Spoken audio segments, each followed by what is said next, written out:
Hello and welcome. I hope I find you well wherever you are. Mama Tsitsi here. So today is Thursday, and Thursdays we dedicate them to young adults and teenagers. And it is every community's dream, every parent's dream, every country's dream to raise a generation that is so vigorous to growth despite circumstances they face.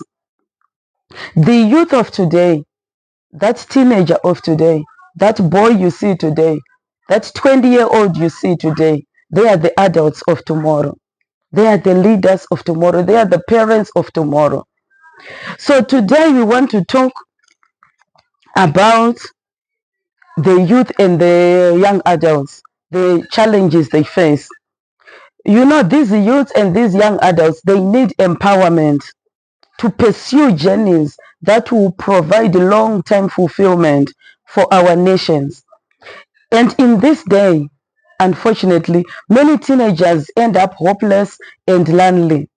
You know, I had the privilege to have conversations and to work with many teenagers, and I got to understand how teenagers feel, the challenges they face. We used to talk a lot, and some of them we are still talking. And I realized that teenagers can use so much encouragement. They need also to be hopeful. They need also to have something to hold on to, for them to have that zeal, that hunger to face the future with strength. As it may be, unfortunately, teenagers of today, they face so much challenges. They face a variety of challenges that can significantly impact their emotional, social, spiritual, and their mental well-beings. Some of these challenges, we're going to talk about them today. And I believe by the end of this session, every parent, every teenager is going to understand what is it that teenagers are facing. And we are going to be looking forward to the future. You know, it's so painful. Teenagers are killing themselves. Their lives are ruined. What's happening in this world? What's really happening? If you are a parent and you're going through a lot with your teenager, maybe they are being rebellious, or if you are a teenager and you are facing these problems, I want to tell you, there is hope for you. So I just want to look some of the challenges that teenagers are facing in today's world. Do you know that teenagers, they face body issues? Many teenagers, they struggle with body dissatisfaction. They are not satisfied with their bodies, which can lead to eating disorders or unhealthy habits. This one I relate because I was once abused when I was young from primary school. I was always abused because of my body. As you know me, I have a big body. So I grew up with that body. So at school, I would get abused. They would call me names because of my big body, and it affected me very much. Maybe my family never noticed, but I wasn't a happy child when it comes to my body. I started wearing even very, very loose, big clothes. I don't know, it messed up with my self-esteem. It messed up with how I value myself, how I take myself. I didn't have confidence even to have friends, even to go like other kids, to go even to a birthday party. My parents can testify to this, that they don't remember me even going to a birthday party in the community, in the street. I wouldn't go anywhere. I just wanted to be alone. But the main thing that affected me was my body. For many teenagers, they suffer this cause as well. They suffer. I had a teenager that I used to talk to. She wasn't comfortable with her body because she was too skinny. She would try everything. She would try to eat. She would try to cover it up. But because she was being mocked and abused that she is too skinny, she was never satisfied with her body. And it brought sadness into her soul. Number two issue I have realized is that teenagers of today, they suffer from substance abuse. There are many kids that I have seen around the age of 16, 17, when I started knowing them before they got involved with other kids, they were not even smoking. They never tasted alcohol in their whole life. But because of friends, because of peer pressure, because now of the association now they are involved in, they experimented on drugs, they experimented on alcohol, they started vaping. These challenges are very prevalent and often driven by curiosity, peer pressure, or a desire to escape problems. I remember this boy I was talking to, he said he's smoking because he wants to forget the problems he's facing at home. He's smoking, that's how he's smoking. And the other girl was saying, I started smoking because I was going through a lot. So I wanted to escape reality, and smoking did that for me. So these are the challenges that some parents are facing, that some teenagers are facing. They are being involved in substance abuse due to pressure, due to stress, due to curiosity, due to wrong friends, wrong association, and then they give in. Number three, I have seen teenagers suffering from relationship issues. Relationship issues, I include their relationship as they start dating romantically, friendship issues, brother to sister, sibling issues. As they start dating, especially the romantic side, as they start dating, they get so confused. Some they get so attached and emotionally intense. This often leads to heartbreak, misunderstandings, and conflicts.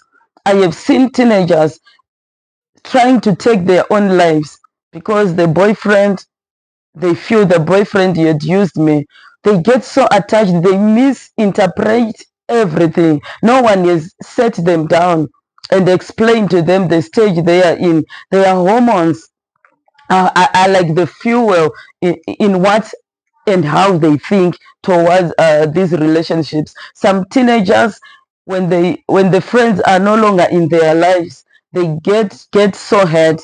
They feel this heartbreak that even a parent you won't understand. Then they come at home, the parent is shouting at them, why are you silent? Why are you doing this? But if parents can have time with their children to sit them down and talk to them, it's not every time that you have to shout as a parent. Sometimes you have to see through your child. You have to understand your child. You have to listen as a teenager. Don't listen as a parent sometimes. Listen as a teenager and then talk as a parent. By listening as a teenager, I mean that there are some issues that wants you to remember how it feels like to be a teenager so that you can get to understand them. And from that way, you know how to help them. But when you're speaking now, you speak as a parent, you speak as a friend, you speak as a counselor, you speak as a teacher. If only parents, we can be there for our children, some of these problems will be minimized. Number four, social media influence, cyberbullying. In this world and day of exposure to unrealistic lifestyle and the pressure to maintain an online image, it's really affecting a lot of teenagers. I have seen a lot of teenagers who have taken their own lives because they were cyberbullied on these social media platforms. Some they posted their pictures and someone commented, and someone they made them go viral or for the wrong reasons, and they don't take it well. And some they feel at home I'm not being given enough attention or enough love, and all these ideas they get them from social media. But it's up to you as a parent on how you can control how what your child posts, what your child sees, and to talk to them. Some things you can't control, but it only needs you as a parent to make sure that the first-hand information, it comes from you. Don't wait for your children to hear about sex on social media. Don't wait for your children to hear about uh, teenage issues, how to behave and everything from social media. Don't allow social media to be the first teacher of your child. Always be there to teach your children in love. Always be there to encourage your children. Always be there to correct your children. Always be there to hug your children. Don't wait for someone on social media to say, I'm sending you hugs. Some things can be all for the wrong reasons. Many children have been abducted, kidnapped. Some have been killed by perpetrators who look for these children. They hunt for these children via social media. And because at home you don't talk and also they don't share, some of these things you don't know until it's already too late. Number 5, you're going to talk about bullying.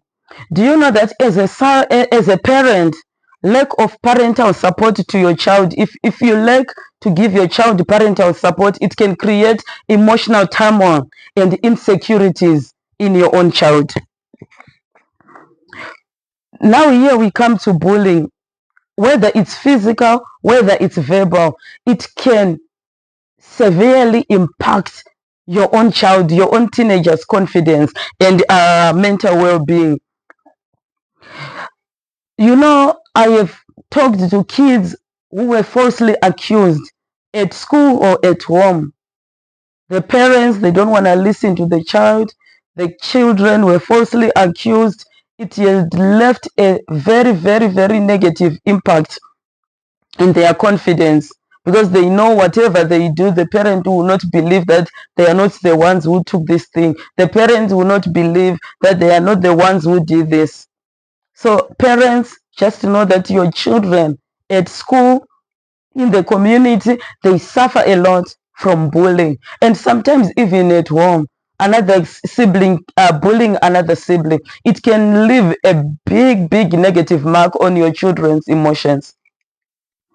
Number 7, I've realized that some children, they suffer from identity issues. They struggle with self-esteem and with self-image, self-worth, especially in comparisons.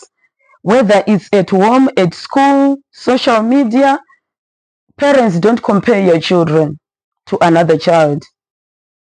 In the community, don't compare your child to another child. Don't compare someone's child to your child. Please, let's stop comparing our children. They were created in the image of God and they are unique. Build them as individuals. Support them as individuals. It's up to you as a parent to study your child and understand them on an individual basis. Don't put your children under one umbrella. They are not the same. Your children are different. It's up to you as parents to make sure that you encourage, don't compare your children, please. This affects negatively and it invites the spirit of rejection in a child's life. Don't compare your children. Teachers, they expect, they put so much pressure on the children, even parents. The children, they suffer academic pressure. The society can create overwhelming stress, leading to burnout, mental and health issues. Sometimes we expect too much from our children. We end up putting so much pressure that, you know what, you have to pass, and then the pressure is too much, and then they can't take it anymore. I have seen many, many kids suffering from that. Last thing that I have seen is family issues like divorce, financial issues at home. These are problems that can lead your child to have emotional turmoil and insecurities. It's up to you as a parent to sit down your children so that they understand uh, where you are at as a family. If you are going through divorce, if you are going through challenges in your family, let the kids understand from the level they are in. Don't think that my child is too young. My child is just 4 years old. My child is just 10 years old. They should not be involved. Yes, they should not be involved, but make them understand that this is what you are going through with the father or with the mother. Let them understand from their own capacity. Let them understand, because they are part of the family. It's just not about you and the father. Now that there are children involved, they are part of the family. It affects them as well. Isaiah 40 verse 31, it says, but those who wait upon the Lord shall renew their strength. You know, the Bible doesn't exclude teenagers. Even youth, they get exhausted. Even the youth, they get weary. Even youth, they get tired. Even your teenagers, they need encouragement. They need to be strengthened in the Lord. You as a parent, encourage them to pray. Pray with them. Pray for them. Encourage them to read the Word of God, where they can draw out strength from. Encourage them to serve in the church. Encourage them to go to church. Encourage them to wait in the Lord. Sit them down and let them understand that as a family, this we cannot afford, this we can afford. This we won't allow you to do because of A, B, C, D. This will allow you to do, but this is the limit that the extent that you are going to do it. Let your children grow up in the Word of God. Let me leave you with Ecclesiastes chapter 11 verse 9. Let me read. It says, rejoice, O young men, in your youth, and let your heart cheer you in the days of your youth. Walk in the ways of your heart and in the sight of your eyes. But know that for all these, God will bring you into judgment. Verse 10, therefore remove sorrow from your heart and put away evil from your flesh, for childhood and youth are vanity. That's very true. Ecclesiastes is encouraging the youth and the teenagers to live joyfully and responsibly, to invest themselves wisely and to make most of every opportunity that they come across. But they must remember, and you also as a parent, you must remember that they are going to also to give an account to God for how they have lived their lives. Youths are not exempted from God's judgment. I have heard many youths saying, I will live my life the way I want. I still have time. Who said you still have time as a youth? Just because you are young doesn't mean you cannot die today. Just because you are young doesn't mean that you are exempted from facing God's judgment. I have seen many youths who have been buried. So you are not exempted from death. So live your life in a way that pleases God. You don't live your life in a way that you want. You live your life in a way that brings glory and honor to God. Oh, the youth of today, I just pray that you would change your ways. I just pray that you'd understand that Jesus is coming soon. I just pray that you would hold on to the cross of Jesus Christ. I just pray that you'd understand the importance of focusing on Jesus Christ as a youth. For today, I'll end here. But meet me, same place, same time, as I will be talking about how best can we help and support our teenagers who are facing all these challenges. So for today, it's a goodbye for me.